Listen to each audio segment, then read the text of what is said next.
გამარჯობა, მე ზურაბ ყამბაშიძე ვარ. ქართულ ხალხურ საკრავებს ვამზადებ. დღეს ჩვენ ორგვარი ფანდური გვაქვს, ხალხური და კლასიკური. კლასიკურ ფანდურს ზოგი ტემპერირებულსაც უწოდებს, თუმცა ჩემის აზრით მართებულია, რომ კლასიკური უწოდოთ და რატომ ამაზე ცალკე ვისაუბრებ. ასეთივე წყობა აქვს. მაგალითად, გიტარას, ნებისმიერ გიტარას, კიდე აკუსტიკური იყოს, კიდე კლასიკური. ასეთივე წყობა აქვს ფორტეპიანოს, პიანინოს, ოღონდ თეორიულად, რადგან საკრავის თავისებურების გამო გამოთვლილ სიხშირეებზე არ იწყობა. არც ფორტეპიანო, არც პიანინო, სხვა სიხშირეებზე იწყობა. ამაზე საუბარი შორს დაგვიყვანს და ამიტომ ესე მოკლედ შევჯერდეთ. ჩვეულებრივ ასე ვამბობ ხოლმე, რომ ევროპული წესით სიმი სიგრძეზე ოქტავაში იყოფა ინტერვალებად. ჩაჯდება ხიდები და შემდეგ ასე ვიღებთ აკორდებს. კლასიკური ფანდურის წყობა არის თანაბრად ტემპერირებული 12 საფეხურიანი ბგერათრიგი.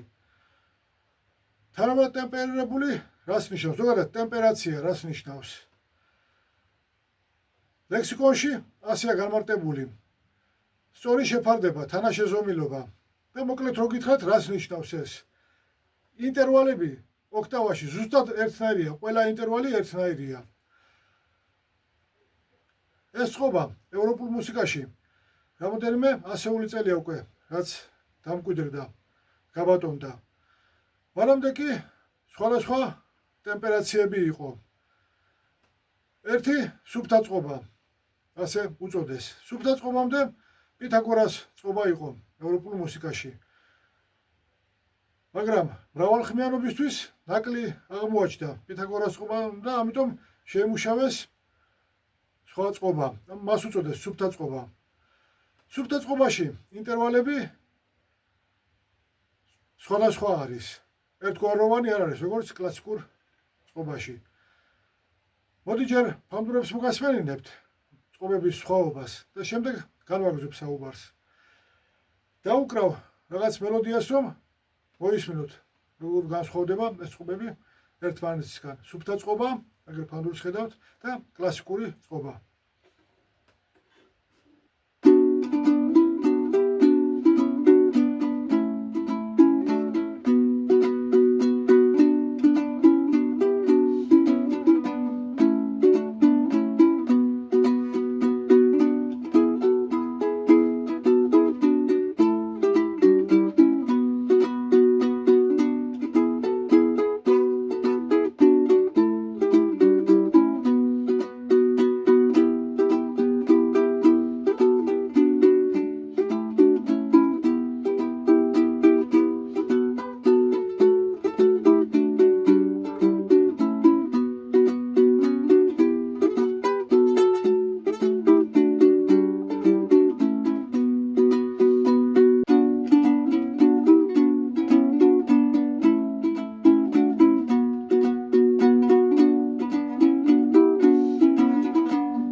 განსხვავდება აკორდები ერთმანეთისგან. როგორ მიიღეს სუფთა წყობა?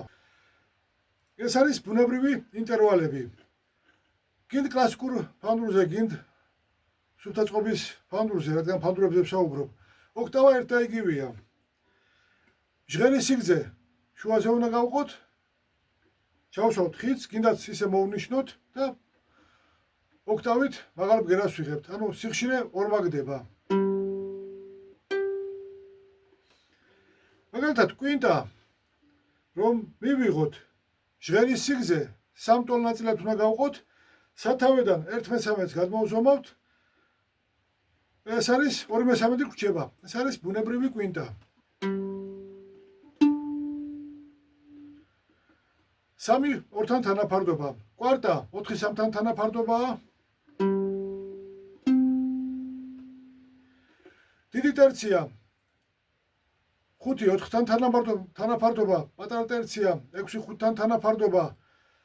ასე ბუნებრივი ინტერვალებია. მაგრამ ამ წყობას ერთი ნაკლი აქვს. ეს ნაკლი ფანდურზეც ჩანს. მაგრამ მაშინ ორგანს უკრავდნენ საეკლესიო მუსიკას. ეკლესიებში ორგანს უკრავდნენ, იცით, ევროპაში დღესაც ორგანს უკრავენ და ზოგადად სუფთა წყობით მუსიკა შეზღუდული იყო, გამომსახველობა. მაგალითად რომ გაჩვენოთ, ქსმენიათ ღერიან ხალხურ სიმღერებს გულისხმობ ახლა სიმღერისას მე ერთი ტონით აამაღლებენ ხოლმე. ასე ხასიათს მატებენ. რაღაც მარტივ მელოდიას დაუკრავ, ერთი ტონით ავამაღლებ და მოგასმენინებთ სხვაობას.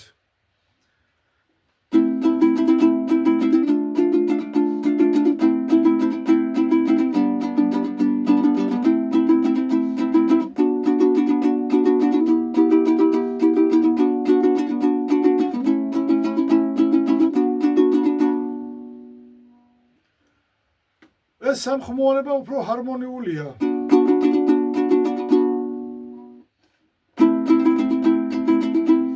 ვიდრე ეს უხეშად ჟღერს, ყურს არ სიამოვნებს, რადგან ასე ბუნებრივ ინტერვალებს არ ვიღებთ. ცდომილება უკვე დიდია და ცუდად ისმის აკორდი. ასეთივე ცდომილებებია სხვადასხვა ადგილზე, სხვადასხვა აკორდებით. ეს არის ჩვეულებრივ სამხმოვანება. უმეტესობამ არც იცის რომ მაგალითად ეს აკორდი ჩვეულებრივ ლამაჟორში აწყობილი ფანდური იციან რომ ეს არის ფამაჟორი. კი, ფამაჟორია, მაგრამ შებრუნება არის. ესეც შებრუნებაა, აი ესე რომ ვიღებთ აკორდებს. სამხმოვანების შებრუნება ქვია, მუსიკალური ტერმინია. ამაზეც თავს არ შეგაწყენთ. ამ აკორდებშიც სხვადასხვა ჟღერადობას ვიღებთ, რადგან ინტერვალები სხვადასხვაა. ხედავთ რომ მალიკები გზელმოკლია და შესაბამისად ინტერვალები ერთგვაროვანი არ არის. ახლა გაჩვენებთ ადგილები როგორ განსხვავდება კლასიკურ ფანდურზე და სუფთა წყობის ფანდურზე.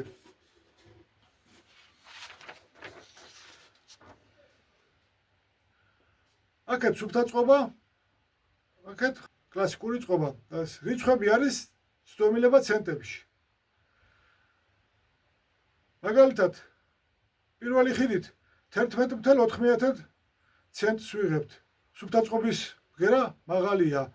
მეორე ხიდი 3.8 ცენტით მაღალია კლასიკურ ფანდურთან შედარებით. ცენტი უმეტესობამ არ იცის, რას ნიშნავს. ეს არის პირობითი ერთეული. მე-19 საუკუნეში ელისმა მოიგონა გვარად ელისი, სახელი ვეღარ გავიხსენე უცბად. თანაბრად ტემპერირებულ ბგერათრიგს, ანუ კლასიკურ წყობასთან ადარებდნენ სხვა წყობებს. ეს ცენტი არის ინტერვალის მიასედი. რო დამკვიდრდა უკვე ევროპულ მუსიკაში კლასიკური წყობა, ინტერვალები ხომ ერთნაირია, ზუსტად ერთნაირია ყველა ინტერვალი. სუფთა წყობას ცენტს ვერ მოვარგებთ, რადგან იქ სხვადასხვა სიდიდის არის ინტერვალები. ორივე ფანდურის მესამე სიმი ავაწყებ კლასიკური ბგერათრიგის მცირე ოქტავის სოლ ბგერაზე. ეს არის 196 ჰერცი. შემდეგი არის 207.6 ჰერცი. ამათ შორის სხვაობა 11.6 ჰერცია, ანუ 11.6 რხევა. ეს არის 100 ცენტი. 1 ცენტი გამოდის 0.116. შემდეგი არის 220 ჰერცი. ამათ შორის არის 123 ჰერცი სხვაობა. ანუ 1 ცენტი გამოდის 0.123. თუ გვინდა რაღაც სიხშირე გამოვითვალოთ, რამდენი ცენტით არის ცდომილება ამ წყობასთან. ასე შეგვიძლია გამოვითვალოთ, მაღალია თუ დაბალი იმ ბგერათრიგის ბგერები კლასიკურ წყობასთან შედარებით. იგივე შეგვიძლია მაგალითად სუფთა წყობას შევადაროთ, მაგალითად ჩილაკაძეს წიგნში აქვს ესე მოყვანილი სუფთა წყობასთან ადარებს ხალხური ფანდურის ბგერების ფანდურის სიხშირეებს. სუფთა წყობა ჰარმონიულად ჟღერს, წეგანაც მოისმინეთ, რომელიღაც ტონალობაში, სხვა ტონალობაში უკვე ჭუჭყიანია აკორდები, ასე შეგვიძლია ვთქვათ, ყურს ცუდად ხვდება. ამიტომ მუსიკის განვითარება ზღუდავდა. წეგანაც მოგასმენთ, რომ ერთი ტონით მოვამაღლეთ, ისე ლამაზი არ იყო დაბალი ბგერებში რომ უკრავდით, ერთი ტონით დაბალში რომ დაუკარეთ. იგივე შეიძლება პირიქითაც იყოს, ვთქვათ, რაღაც ტონალობაში უკრავთ, ავამაღლეთ და არ არის სუფთა ინტერვალები. ზუსტად ამიტომ დაჭირდათ სხვა წყობის ძებნა. სუფთა წყობის გარდა, წეგანაც ვთქვი, რომ სხვადასხვა ტემპერაციები იყო. ცდილობდნენ ორგანი შეეწყოთ ისე, რომ ტონალობიდან ტონალობაში გადასვლისას ასეთი უხეში აკორდები არ ყოფილიყო და ყურისთვის უფრო სასიამოვნო მოსასმენი ყოფილიყო, მაგრამ კვინტას ვერ შეელიდნენ დიდხანს.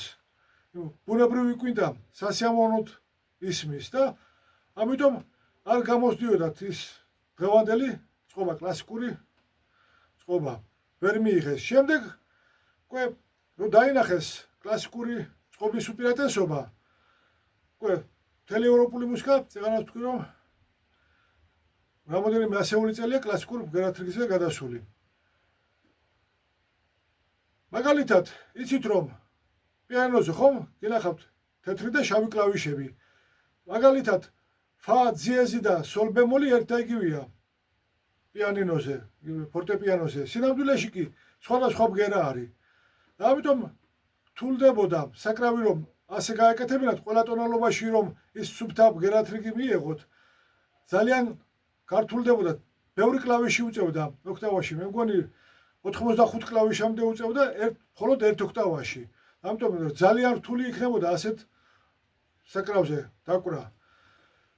და იძულებული გახდნენ შეიმუშავეს ასეთი წყობა, რომ ყველა ინტერვალი ზუსტად ერთნაირია და სრული თავისუფლება ტონალობიდან ტონალობაში რომ გადავიდეთ. ფანდურზე რომ ვთქვათ, აკორდიდან აკორდზე, ნებისმიერ ადგილზე დაუკრავთ, ნებისმიერ ნაწარმოებს და ზუსტად იგივე ბგერებს მივიღებთ. მოგასმენებთ კლასიკურ ფანდურზეც და ისევ სუფთა წყობის ფანდურზეც. პირობითად აკორდებს მოგასმენებთ.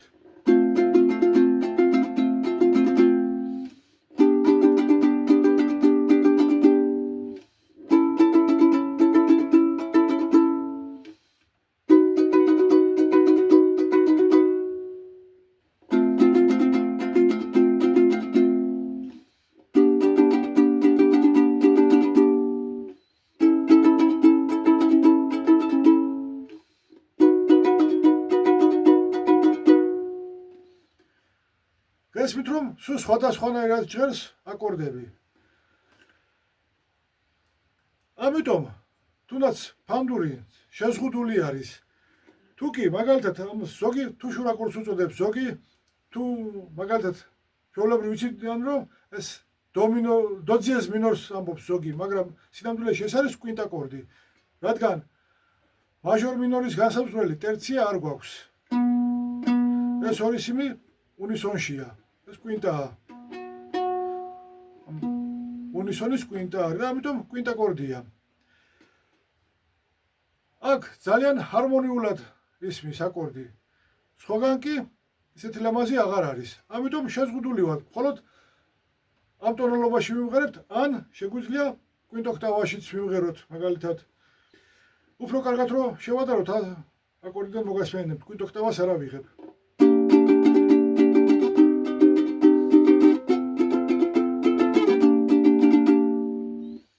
ერთ ტონით დავადაბლებ.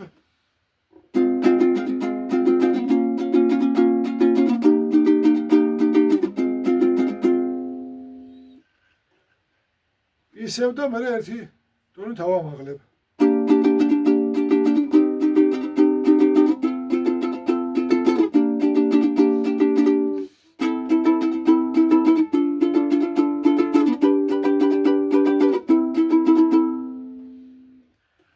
აქაც გესმით რომ ზოგი აკორდი ლამაზად ისმის, ზოგი არა. ამიტომ შეზღუდული ვართ. ამიტომ ისევ ჯობს კლასიკური ფანური დაუკრათ ზოგადად კიდ სოლო მელოდიები, კიდ სიმღერას შეუბანოთ. ეს მაინტერესებდა, რას მივიღებდით. წლების წინ მინდოდა სუფთაწყობის ფანდურის გაკეთება. ვერ მოვიცალე ხოლმე. ამ საფხულს მოვახერხე, მოვიცალე, გავაკეთე. თან რა მინდოდა კიდე მენახა რომ მithქვამს საგულესა და ჯორაკის განთავსება. 15 ხილით რომ ვაკეთებდი ფანდურს, ლამაზად იყო ჯორაკი და საგულე 16 ხილითაც და 17 ხილით რას მივიღებდი. ხლა ეს ფანდური 17 ხილით არის. აქაც ლამაზად განთავსდა საგულე და ჯორაკი. და კიდევ ერთი რამ. უმეტესობა მიცის რომ საკონცერტო ფანდური თუთის უნდა იყოს. აუცილებლად გათლილი, მაგრამ უმეტესობისთვის თუთა არის საკონცერტო ფანდურისთვის საუკეთესო ხე. თუ მიხვდებით ეს ფანდური, სუფთაწყობის ფანდური, რახით გავაკეთე? კომენტარებში დამიწერეთ. თქვენი ვარაუდები, რა ხე არის. დღეს კი დაგემშვიდობებით. მომავალ შეხვედრამდე.